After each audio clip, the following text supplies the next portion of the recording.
nowhere, bigla akong nakakaramdam ng extreme sadness. Nung early months ay okay pa kami pero eventually napagod na siya sa akin. I don't know, pero for me, something feels off. Alam naman ng pinsan niya na may girlfriend na yung boyfriend ko. Sa akin, yung paghiwalay natin, oo, iiyak, malungkot. Pero ang mas malungkot sa akin yung pagbalik ko sa US.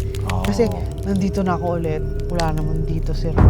Please send more, okay? Send more ng story nyo mismo kung anong nangyari.